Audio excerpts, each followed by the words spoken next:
So hello everyone, कैसे हैं आप सब लोग। आई होप अच्छे होंगे। तो दोस्तों, मैं आज की इस वीडियो में फॉर्म्स ऑफ लिटरेचर आपको कवर कराने वाला हूं। देख रहे होंगे आप top 300 plus most expected forms of literature.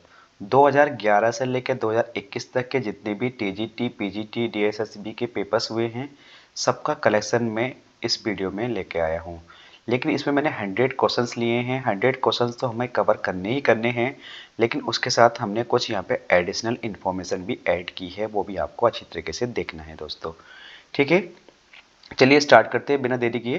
Questions के अकॉर्डिंग ही बात करते रहेंगे, ज़्यादा बात करने करके टाइम वेस्ट नहीं करेंगे। ओके, तो पहला क्वेश्चन दिया गया है दोस्तों कि हु हैज़ कॉइन्ड इट। एक टर्म दी गई है जिसका नाम है बिलिंग सस्पेंशन ऑफ डिसबिलीफ। देखिए ये टर्म दी गई है जिसको मैं अंडरलाइन कर रहा हूँ, बिलिंग सस्पेंशन ऑफ डिसबिलीफ। ये जो टर्म्स है ये किसने दी है? तो आपका आंसर हो जाएगा, ये टर्म्स जो दी है हमारी एसटी कॉलेज ने दी है। ठीक है भाई। अरे इतना जल्दी होएगा भैया, 1 मिनट हो जाएगी दोस्तों। देखिए दोस्तों, मैं आपको बता दूं, मैंने आपको अच्छा कंटेंट प्रोवाइड कराने की वजह से बिल्कुल अभी जस्ट 35,000 रुपीज़ का एक न्यू लैपटॉप, जिससे मैं कंटेंट टाइप करके अच्छा कंटेंट आपको प्रोवाइड करा सकूं। आप जानते ही हैं टाइप करने में कितना टाइम लगता है। ठीक है, और इसके साथ एक पेन टेप लिया है 7,000 यानी 7,000 रुपीज़ का।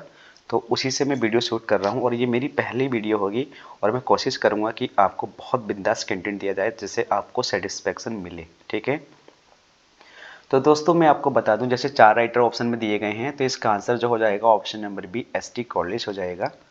ठीक है, लेकिन आपको ये भी देखना है, जैसे मैंने एक इम्पोर्टेंट पॉइंट्स लिखे हैं अबाउट विलियम वर्ड्सवर्थ के बारे में। जैसे इनका पहला क्वेश्चन है कि इनका जन्म कब हुआ था, तो 7 अप्रैल 1770 कोकरमाउथ कम्बरलैंड इंग्लैंड में इनका जन्म हुआ था। ठीक है दोस्तों, पहला पॉइंट आपको ये ध्यान रखना है।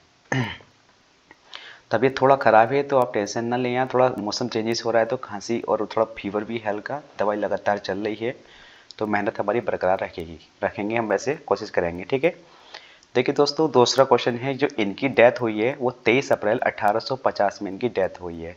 सबसे पहली बात मैं आपको बता दूं, 2 राइटर एक ऐसे हैं, विलियम शेक्सपियर और एक विलियम वर्ड्सवर्थ, जिसकी कंप्लीट डेट डेट हो यानी कि डेथ ऑफ बर्थ हो या उनकी डेट ऑफ बर्थ हो वो पूछी जाती है।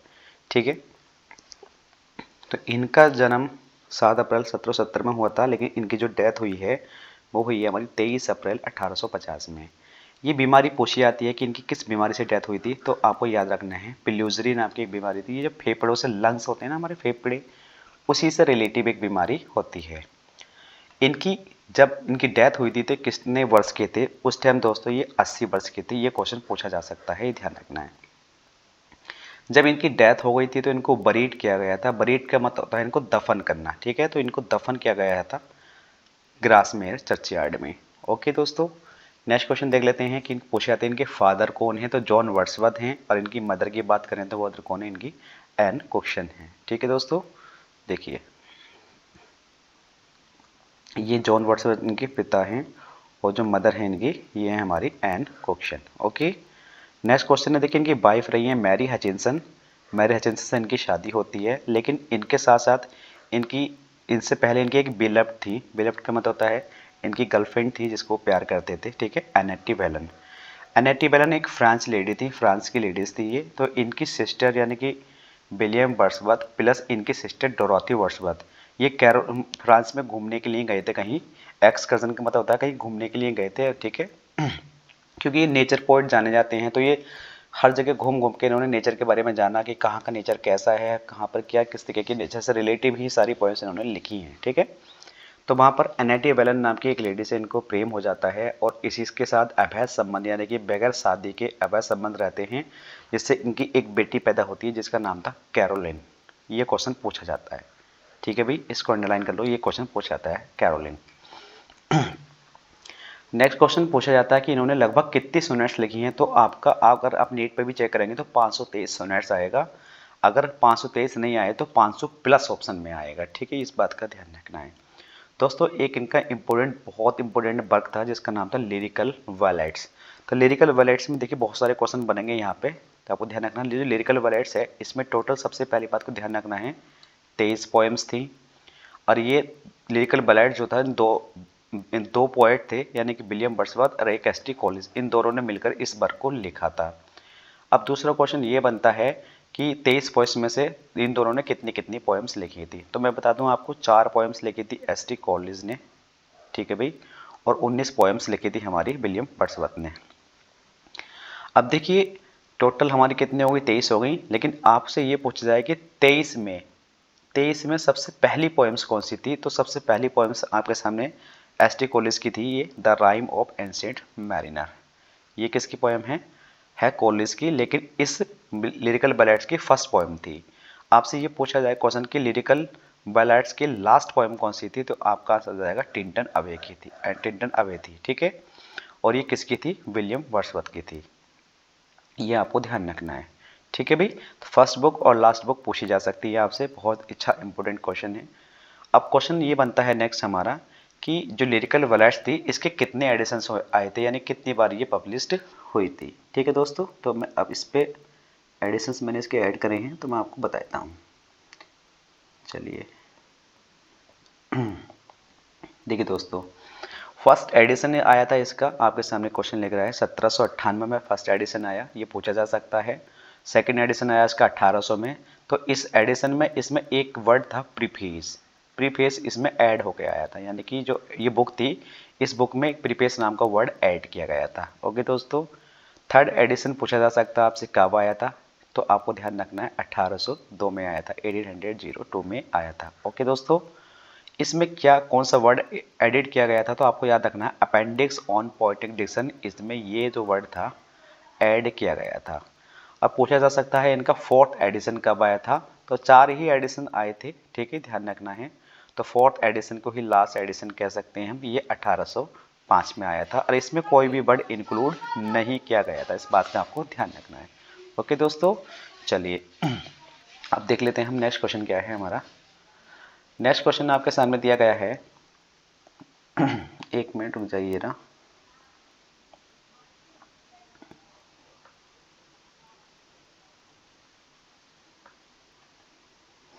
देखिए नेक्स्ट क्वेश्चन दिया गया है, the term is used for a word to govern two और more words through it is appropriate to only one, ये ओनली वन है, ठीक है भी ध्यान रखना है, ओनली वन। फॉर इंस्टेंस एक एग्जाम्पल भी दिया गया है इसी के साथ।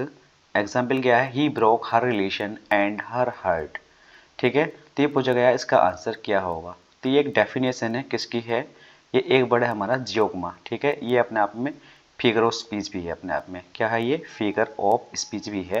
तो इसका आंसर हो जाएगा दोस्तों जियोग्मा, ठीक है। जहाँ क्वेश्चन में डिटेल बताने की नीड होगी मैं डिटेल आपको बताऊंगा। क्वेश्चन नंबर देख लेते हैं हम 3। क्वेश्चन नंबर 3 में दिया गया है कि abbreviation of a longer term by taking the initial letters. Abbreviation का मतलब होता है किसी चीज़ को संक्षिप्त करके लिखना, ठीक है। जैसे कोई कैपिटल वर्ड है, काफ़ी बड़ा वर्ड है, उसको हम शॉर्ट में लिख देते हैं, जैसे है ना थैंक्स लिख देते हैं THNKS लिख देते हैं खाली, है ना THNK लिख देते हैं। तो किसी को वर्ड को शॉर्ट में लिखना, तो पूछना चाह रहा कि इस तरीके का वर्ड कौन सा है इसमें। तो ऑप्शन नंबर ए एक्रोनियम इसका आंसर हो जाएगा, क्योंकि एक्रोनियम्स का मतलब होता है किसी चीज़ को संक्षिप्त में करके लिखना। ओके दोस्तों, ये देखिए इसके ईयर भी मैंने आपके सामने मेंशन किए हैं, ये आरपीएससी में पूछा गया, राजस्थान पब्लिक सर्विस कमीशन में, ठीक है। जो क्वेश्चन किस मतलब टीजीटी में आया है या पीजीटी में आया, बस यही ईयर इंक्लूड किया, ईयर इंक्लूड नहीं किया है मैंने, बस यही इंक्लूड किया है खाली, ठीक है। आप समझ सकते हैं कि ये बहुत क्वेश्चन सारे प्रीवियस ईयर के पूछे हुए हैं। अब देखते हैं नेक्स्ट क्वेश्चन है दोस्तों, देखिए एक मिनट जरा। नेक्स्ट क्वेश्चन है हमारा, कैम्ब्रिज स्कूल्स रेफर्स टू, यानी कि जो कैम्ब्रिज स्कूल थे वो किस चीज़ को रेफर्स करते थे। तो ऑप्शन में दे रखा है कि a group of early 20th century prose writers, a group of early 20th century story writers, a group of 16th century critics, a group of early 20th century critics. तो मैं बता दूं आपको दोस्तों, इसका आंसर ऑप्शन नंबर डी हो जाएगा, यानी कि अर्ली 20th सेंचुरी की बात तो इसमें चलेगी 20th सेंचुरी। देखिए 20th सेंचुरी ऊपर ऑप्शन में भी आ रहा है दोनों में, लेकिन यहाँ पे क्या दे दिया है, यहाँ दे दिया है प्रोज राइटर्स और यहाँ दे दिया है स्टोरी राइटर्स, है ना। लेकिन यहाँ पे आपको ध्यान रखना है क्रिटिक्स लगाना है, क्या लगाना है, क्रिटिक्स। और होने कौन से चाहिए 20 ही सेंचुरी होनी चाहिए, लेकिन आपको लगाना है क्रिटिस, ठीक है। क्रिटिस का ध्यान रखना लास्ट में, कहीं ना कहीं गलती मत कर देना। ओके दोस्तों, चलिए अब देख लेते हैं हम नेक्स्ट क्वेश्चन क्या है। नेक्स्ट क्वेश्चन है हमारा फोर्सफुल वर्बल अटैक और क्रिटिसिज्म। फोर्सफुल वर्बल अटैक यानी कि फोर्सफुल वर्बल अटैक क्या होता है और क्रिटिसिज्म क्या होता है, ठीक है। तो इससे रिलेटिव एक वर्ड आता है जिसका नाम है डायट्राइब। ऑप्शन नंबर बी आपका इसके अकॉर्डिंग आंसर हो जाएगा। अब देखिए पहला ऑप्शन जान लेते हैं, क्रिटिक क्या होता है। क्रिटिक का मतलब होता है जो किसी की निंदा करते हैं। ओके, ये यूपी टीजीटी में पूछा गया क्वेश्चन है। एक वर्ड है हमारा ह्यूमिलिएशन, इसकी स्पेलिंग याद रखनी है आपको। इसका मतलब होता है किसी का तिरस्कार करना, किसी का बहिष्कार करना, किसी से मतलब घृणा करना। ये भी बिल्कुल क्रिटिक की तरह ही है ना। नेक्स्ट वर्ड है हमारा कथारसिस, और ये आगे भी आएगा, बहुत इंपॉर्टेंट वर्ड है। ये रिलेटिंग टू ट्रेजिडी से होता है। ट्रेजिडी क्या होती है, एक ऐसी स्टोरी या ऐसी पोएम, ऐसी कहानी जिसमें दुख ही दुख भरे होते हैं, जिसकी एंडिंग होती है बहुत ज़्यादा सैडनेस, ठीक है, बहुत ज़्यादा सैडनेस एंडिंग होती है, उसे बोलते हैं हम ट्रेजिडी। तो ये कथारसिस जो है ये ट्रेजिडी का ही एक इसी से रिलेटिव एक वर्ड है। ओके दोस्तों, चलिए अब देख लेते हैं हम नेक्स्ट क्वेश्चन क्या है हमारा।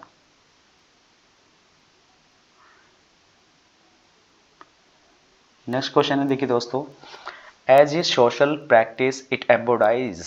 एम्बोडाइज का मतलब क्या होता है, किसी चीज़ का प्रतीक होना, ठीक है, किसी चीज़ का प्रतीक होना, लेकिन किसका, डिफरेंट आइडियोलॉजीज का, किसके थ्रू, रिटिन एंड स्पोकन टेक्स्ट के थ्रू, ठीक है। तो उसके लिए एक वर्ड यूज करते हैं जिसका नाम है डिस्कोर्स। ये डीएसएसबी में पूछा गया है क्वेश्चन है, ठीक है दोस्तों। तो इसका याद रखना है, डीएसएसबी में पूछा गया है, डिस्कोर्स इसका आंसर हो जाएगा। ओके, अब नेक्स्ट वर्ड देख लेते हैं हम। देखिए, in Greek tragedies the common form of hamartia. Hamartia का कॉमन फॉर्म क्या है बताइए। ये जीआईसी लेक्चरर में पूछा गया क्वेश्चन है, तो आपको इसे बताना है इसका आंसर। तो इसका आंसर जो हो जाएगा वो हो जाएगा होब्रिस, ठीक है। ये टर्म हो जाएगा, इसका आंसर क्या हो जाएगा, होब्रिस। और होब्रिस का मीनिंग क्या होता है, इसका मीनिंग होता है प्राइड। प्राइड का मतलब होता है जैसे कोई भी प्ले है या कोई भी कहानी की बात चल रही है, तो उसमें कोई राइटर है तो उसका ट्रेजिक फिला क्या था या हमरसिया क्या रहा उसका, तो क्या वो घमंडी था, एम्बिशियस था, या उसमें इसकी थीम क्या होती है, जेलसी, ठीक है।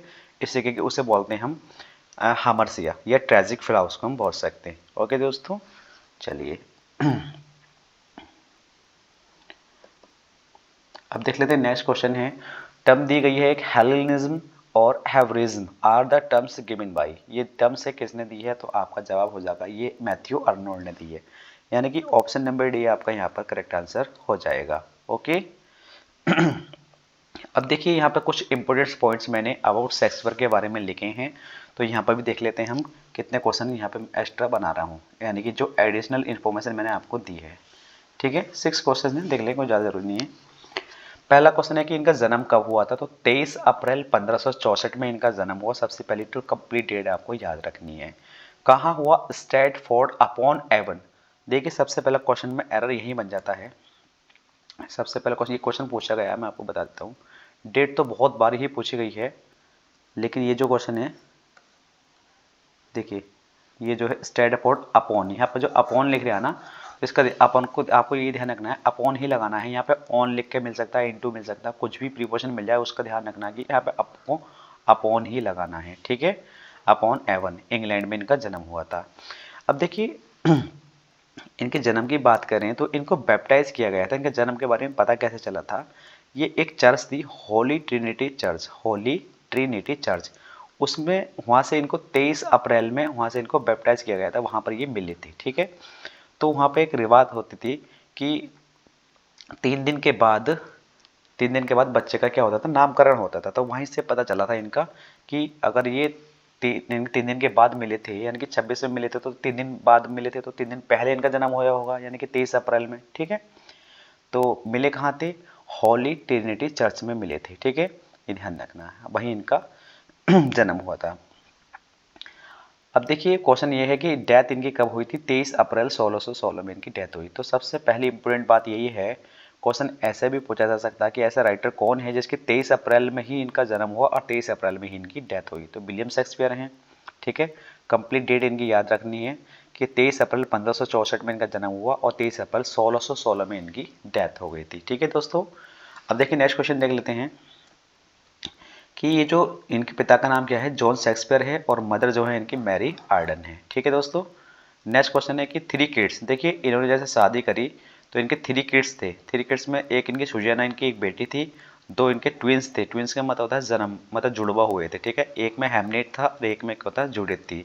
हैमलेट जो था इसकी अचानक बीमारी, कोई बीमारी उमारी हो गई होगी इसको, तो अचानक इसकी सडनली अनकॉजली पता ही नहीं चलता है कि इसकी डेथ हो जाती है। ठीक है, और जूडिथ जो है ये मतलब इसके बारे में ज़्यादा डिटेल में पूछा नहीं जाता है, इसकी पूरी डिटेल बुक में भी नहीं दी गई है।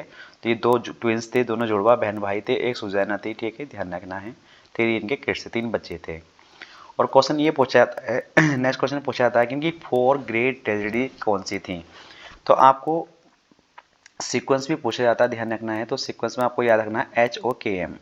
ठीक है भाई, HOKM। HOKM का मतलब हो गया हैमलेट, O का मतलब ओथेलो, K का मतलब किंग लियर, और M का मतलब मैकबेथ। ठीक है, तो हैमलेट जो इनकी ट्रेजेडी थी, सबसे बड़ी ट्रेजेडी है, ये कब आई थी, 1601 में आई। फिर ओथेलो है, ओथेलो इनकी 1604 में आई। किंग लियर है 1605 में आई, और मैकबेथ है 1606 में पब्लिश हुई थी। ठीक है, ध्यान रखना है, फर्स्ट फोलियो में पब्लिश हुई थी ये। तो आपको ये भी ध्यान रखना है। चलो इसके एक्स्ट्रा क्वेश्चन बताता हूँ मैं। फर्स्ट फोलियो जो आया था इनका, वो आया था 1623 में। तो इनका सेकंड फोलियो कब आया था, वो आया था हमारा 1632 में। तो इनका थर्ड फोलियो कब आया था, वो आया था इनका 1663 में। क्वेश्चन पूछा जाए आपसे फोर्थ फोलियो कब आया था, तो 1685 में आया था। ठीक है, ये मैंने आपको 4 क्वेश्चन और एक्स्ट्रा बता दिए हैं, ये भी आपको ध्यान रखना। फोर्थ फोलियो आए थे, बस ये ध्यान रखना है। ठीक है भाई, चलिए अब देख लेते हैं हम नेक्स्ट क्वेश्चन क्या है हमारा। क्वेश्चन बड़ा है लेकिन आंसर छोटा है, तो ये क्वेश्चन पूछा गया है इसलिए मैंने इसको ऐड भी किया है। क्वेश्चन में कहा गया है कि it describes a personality quality of एग्जी, क्या है ये, एक्सट्रीमर। ठीक है, एक्सट्रीमर, फूलिश, प्राइड एंड और डेंजरस कॉन्फिडेंस। बस इतना ही याद रख लो। मतलब प्राइड का मतलब घमंड होता है, जैसे यहाँ पे देखिए फूलिश दे दिया है ऑप्शन में। ठीक है भाई, फूलिश है, प्राइड है, और नीचे भी एरोगेंस दे दिया है, घमंड होता है इसका मीनिंग। तो इससे रिलेटिव जो टर्म होती है वो होती है हबरिस।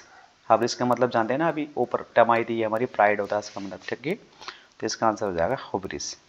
ओके दोस्तों, चलिए नेक्स्ट क्वेश्चन देखते हैं। देखिए अब हम नेक्स्ट क्वेश्चन है, someone who tries to destroy traditional ideas or institutions is known as. तो देखिए एक ऐसा व्यक्ति जो डिस्ट्रॉय करता है किसी ट्रेडिशनल आइडियाज़ को या किसी इंस्टीट्यूशन को, ठीक है, तो उसे बोलते हैं हम आइकोनोक्लास्ट। देखिए दोस्तों, मुझे बोलने में बहुत अच्छा लगता है, बहुत तेज़ पढ़ाता हूँ मैं, लेकिन आज तबीयत ख़राब है, क्योंकि आज ऐसा फील हो रहा है कि अगर मैं जैसे जितना तेज़ बोलने की कोशिश कर रहा हूँ तो खांसी सी उठने लगेगी, ऐसा फील हो रहा है, इसलिए मैं थोड़ा स्लो बोल रहा हूँ। माफ़ी चाहूँगा, लेकिन क्वेश्चन समझते रहें। ठीक है भाई, तो इसका आंसर हो जाएगा आइकोनोक्लास्ट। आइकोनोक्लास्ट का मतलब होता है रूढ़िवादी। डेस्ट्रॉय आप जानते हैं, डेस्ट्रॉय का मतलब होता है कोई विनाशकारी, किसी को विनाश कर देता है, किसी चीज़ को समाप्त कर देता है। ओके, अथीस्ट किसे कहते हैं, अथीस्ट होता है जो भगवान में विश्वास नहीं करता हो, ऐसा व्यक्ति जो भगवान में विश्वास नहीं करता उसे बोलते हैं अथीस्ट। ए हटा दो इसमें से तो क्या हो जाएगा, थीस्ट। थीस्ट का मतलब होता है जो भगवान में विश्वास करता है। नेक्स्ट क्वेश्चन है हमारा क्वेश्चन नंबर 12। इसमें बोला गया है कि लिंगुआ फ्रैंका एक टर्म है, इसका मतलब क्या होता है। तो आंसर देख लेते हैं। ऑप्शन नंबर ए इसका करेक्ट आंसर हो जाएगा common language of all. Okay,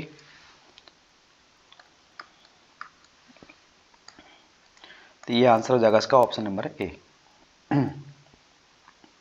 अब देख लेते हैं क्वेश्चन नंबर हमारा है, ये क्वेश्चन पूछा गया कई बार, देखिए ध्यान रखना है आपको, ये बड़ा बड़ा दे रखा है, लेकिन आपको कंफ्यूज नहीं होना है। डीएसएसबी में पूछा गया है कि प्लॉट या फेवल, प्लॉट को फेवल कह लो तो इसका मीनिंग होता है मैथोस या करेक्टर। ठीक है, एक वर्ड है हमारा इथोस, ये मतलब टाइपिंग एरर हो गया है इसमें, डिक्शन फैक्सिस। ठीक है, ये थॉट का मतलब डियोना होता है, जैसे यहाँ लिख रहा है। स्पेक्टेकल, इसका मतलब ऑप्सिस होता है। मेलोडी है, इसका मतलब मेलोस होता है। ये टाइपिंग एरर हो गया है मुझसे, इसको मैंने क्वेश्चन को चेक नहीं करा सही करके। ठीक है, तो पार्ट्स ऑफ ट्रेजिडी के, ये किसके पार्ट हैं, ट्रेजिडी के पार्ट्स हैं, लेकिन किसके अकॉर्डिंग, ध्यान रखना आपको, इसका आंसर हो जाएगा एरिस्टोटल के अकॉर्डिंग। ओके दोस्तों, नेक्स्ट क्वेश्चन देखते हैं हम।